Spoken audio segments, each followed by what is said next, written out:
नमस्कार दोस्तों, आप लोगों का बहुत बहुत स्वागत है आपके अपने यूट्यूब चैनल पर। दोस्तों फाइनली आज की इस वीडियो में हम लोग बात करने वाले हैं जीके जीएस के टॉप 20 क्वेश्चन दोस्तों डिस्कस करेंगे, जो आपके आने वाले किसी भी गवर्नमेंट एग्ज़ाम के लिए काफ़ी ज़्यादा इंपॉर्टेंट होंगे। दोस्तों आप अगर किसी भी एग्ज़ाम की तैयारी करते हो, चाहे बैंक, रेलवे, एसएससी या आप यूपी पुलिस कांस्टेबल की तैयारी कर रहे हो, तो दोस्तों ऐसे क्वेश्चन जीके के हमेशा आपके एग्ज़ाम में पूछे जाते हैं। और दोस्तों ये क्वेश्चन ऐसे हैं जो आपके किसी न किसी एग्ज़ाम में प्रीवियस ईयर में पूछे जा चुके हैं।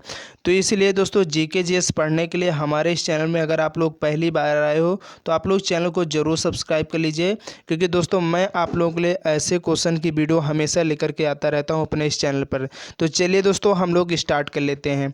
दोस्तों आपकी स्क्रीन पर फर्स्ट क्वेश्चन है कि भूगोल का जनक किसे कहा जाता है। दोस्तों बहुत इंपॉर्टेंट प्रश्न है, आपके एग्जाम में बार बार पूछा गया है।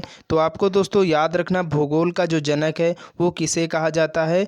तो दोस्तों हिकाइटियस को, यानी दोस्तों जो हिकाइटियस हैं इनको भूगोल का जनक कहा जाता है। तो आपको याद रखना इस क्वेश्चन का ऑप्शन डी बिल्कुल करेक्ट हो जाएगा। चलिए इसके बाद नेक्स्ट क्वेश्चन है कि सौर मंडल में कुल कितने ग्रह हैं। अगर दोस्तों आपको किसी भी क्वेश्चन का आंसर मालूम हुआ करे तो आप लोग उस क्वेश्चन का आंसर बिल्कुल कमेंट बॉक्स में बता सकते हैं। तो आप लोग बताइएगा दोस्तों सौर मंडल में कुल कितने ग्रह हैं। तो आपको मालूम होगा दोस्तों कि सौर मंडल में जो ग्रहों की संख्या है वो 8 है, यानी क्वेश्चन का ऑप्शन डी बिल्कुल करेक्ट हो जाएगा। चलिए इसके बाद अगला क्वेश्चन है कि ग्रहों की गति का नियम किसने प्रतिपादित किया था। दोस्तों क्वेश्चन ये भी बहुत महत्वपूर्ण है, आपके हर एक एग्जाम में पूछा जा चुका है कि जो ग्रहों की गति का नियम है वो किसके द्वारा प्रतिपादित किया गया था। तो आपको दोस्तों याद रखना केपलर के द्वारा ग्रहों की गति के जो नियम है ये प्रतिपादित किए गए थे। तो यहाँ पर इस क्वेश्चन का ऑप्शन ए बिल्कुल करेक्ट हो जाएगा। चलिए इसके बाद नेक्स्ट क्वेश्चन है कि नॉर्वे में अर्धरात्रि के समय सूर्य कब दिखाई देता है। दोस्तों आप लोग बताइएगा, क्वेश्चन ये भी बहुत ही महत्वपूर्ण है, आपके हर एक एग्जाम में दोस्तों पूछा गया है कि जो नॉर्वे में अर्धरात्रि के समय सूर्य दिखाई देता है ये किस डेट को दिखाई देता है। तो आपको याद रखना दोस्तों 21 जून। दोस्तों 21 जून की जो रात होती है प्रत्येक वर्ष, उस दिन दोस्तों नॉर्वे में अर्धरात्रि के समय सूर्य दिखाई देता है, ये आपको याद रखना है। ठीक है, इस क्वेश्चन का ऑप्शन बी बिल्कुल करेक्ट हो जाएगा।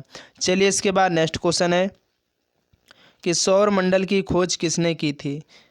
अगर आपको मालूम है दोस्तों आप लोग फटाफट इस क्वेश्चन का आंसर दीजिएगा, क्या होगा कि सौर मंडल की जो खोज है वो किसने की थी। तो आपको याद रखना दोस्तों सौर मंडल की जो खोज है वो कोपरनिकस के द्वारा की गई थी। यहाँ पर इस क्वेश्चन का ऑप्शन ए बिल्कुल सही हो जाएगा।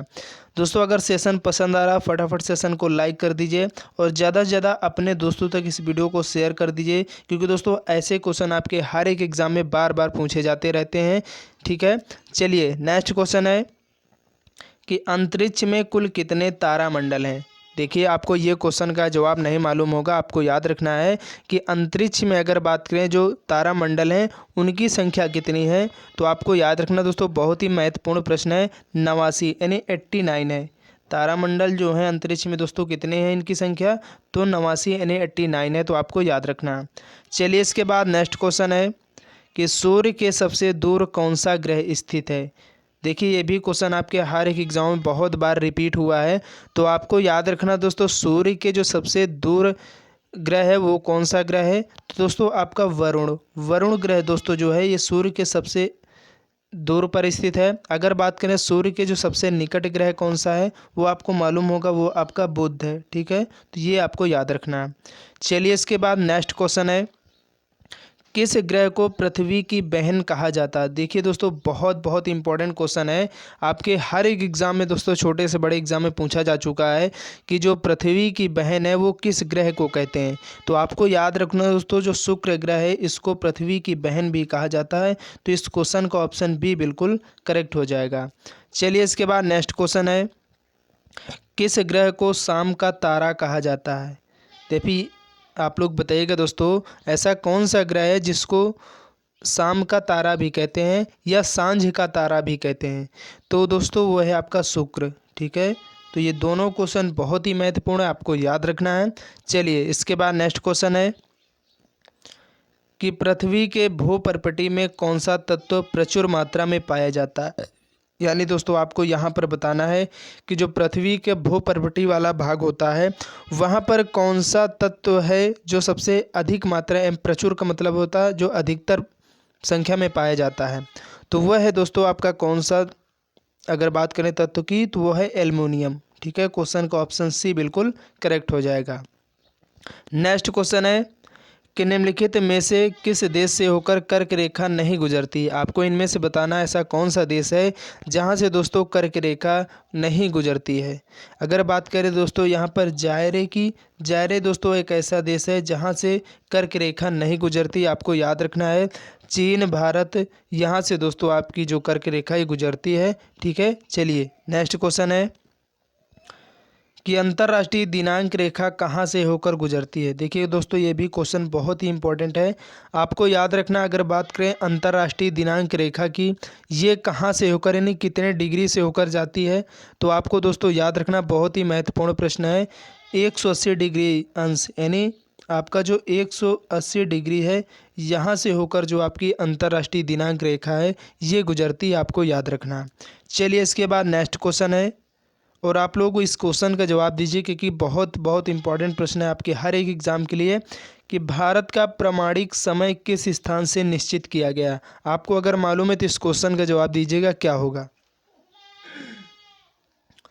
तो दोस्तों अगर बात करें भारत के प्रामाणिक समय की तो ये किस स्थान से निश्चित किया गया है, तो दोस्तों आपका जो इलाहाबाद पड़ता है, इलाहाबाद के पास आपको मालूम होगा आपका नैनी पड़ता है। दोस्तों यहाँ से आपकी जो है प्रामाणिक समय है यहाँ से ही निश्चित किया जाता है। ठीक है, तो आपको याद रखना है। चलिए इसके बाद हम लोग नेक्स्ट क्वेश्चन की तरफ बढ़ेंगे और नेक्स्ट क्वेश्चन दोस्तों कि कोयला किस चट्टान में पाया जाता है। दोस्तों बहुत इंपॉर्टेंट प्रश्न आपको याद रखना है। अगर बात करें दोस्तों कोयले की ये किस चट्टान में पाया जाता है, तो आपको चट्टान का नाम याद रखना दोस्तों। जो परतदार चट्टानें होती हैं वहीं पर दोस्तों जो कोयला आपका मिलता है, तो आपको याद रखना है। नेक्स्ट क्वेश्चन है कि विश्व का सबसे ऊंचा पर्वत शिखर कहाँ स्थित है। दोस्तों फटाफट क्वेश्चन का आंसर दीजिए अगर आपको मालूम है, क्योंकि बहुत ही महत्वपूर्ण प्रश्न है कि विश्व का जो सबसे ऊंचा पर्वत शिखर है वो किस देश में स्थित है। तो दोस्तों आपको याद रखना आपका अगर बात करें जो नेपाल देश है, दोस्तों नेपाल देश में ही आपका माउंट एवरेस्ट है। क्या है? Mount Everest. ये दोस्तों आपका जो है विश्व का सबसे ऊंचा पर्वत शिखर है जो कि नेपाल देश में स्थित है, तो आपको याद रखना है। इसके बाद नेक्स्ट क्वेश्चन है कि निम्नलिखित में से कौन सी पर्वत श्रृंखला विश्व में सबसे बड़ी है।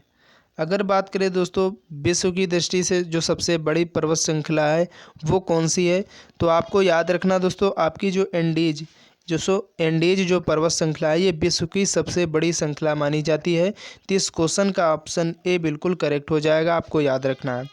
चलिए इसके बाद नेक्स्ट क्वेश्चन है कि संसार का सर्वाधिक सक्रिय ज्वालामुखी कौन सा है। देखिए क्वेश्चन दोस्तों हर आप एग्ज़ाम में आपके बन चुका है, चाहे आप एसएससी की बात कर लें, चाहे यूपीएससी की बात कर लें या स्टेट एग्ज़ाम की बात कर लें। दोस्तों हर एक एग्ज़ाम में पूछा गया क्वेश्चन है कि जो संसार का सर्वाधिक सक्रिय ज्वालामुखी है वो कौन सा है। तो दोस्तों आपका जो किलायु दोस्तों जो ज्वालामुखी है ये कि एक्टिव वोल्केनो है, तो आपको याद रखना है। ठीक है, इस क्वेश्चन का ऑप्शन ए बिल्कुल करेक्ट हो जाएगा। चलिए इसके बाद नेक्स्ट क्वेश्चन है कि कोटापैक्सी ज्वालामुखी कहाँ पर स्थित है। देखिए ये भी क्वेश्चन बहुत ही महत्वपूर्ण है, आपको याद रखना है।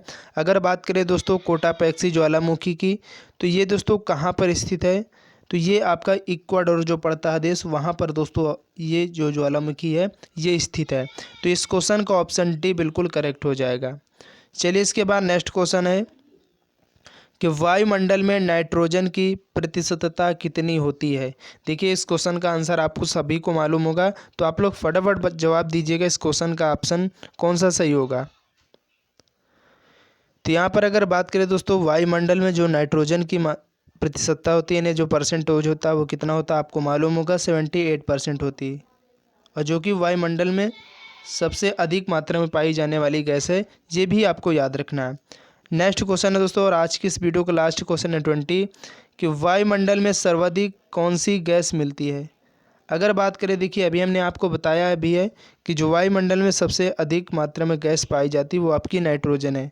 अगर बात करें इसकी परसेंटेज की, कितने परसेंट पाई जाती है, तो 78% दोस्तों इसकी जो प्रतिशतता होती है वो होती है, तो आपको याद रखना। उम्मीद है दोस्तों आज के जो क्वेश्चन है और कंटेंट दोस्तों आप लोगों को काफ़ी ज़्यादा पसंद आए होंगे। दोस्तों ये हर एक एग्ज़ाम में दोस्तों बार बार पूछे जाते रहते हैं क्वेश्चन, इसलिए आप लोग इस वीडियो को ज़्यादा से ज़्यादा अपने दोस्तों तक शेयर कर दीजिए। और चैनल में पहली बार आए हैं तो आप लोग जरूर चैनल को सब्सक्राइब करना बिल्कुल भी मत भूलें, क्योंकि दोस्तों जीके जीएस पढ़ने के लिए हमारे इस चैनल को आप लोग जरूर सब्सक्राइब करिएगा। डेली मॉर्निंग में दोस्तों हमारी क्लास जीके जीएस की आपको डेली प्रोवाइड की जाती है, तो आप लोग देखना बिल्कुल भी मत भूलें। चलते हैं नेक्स्ट वीडियो के लिए, तब तक के लिए जय हिंद जय भारत।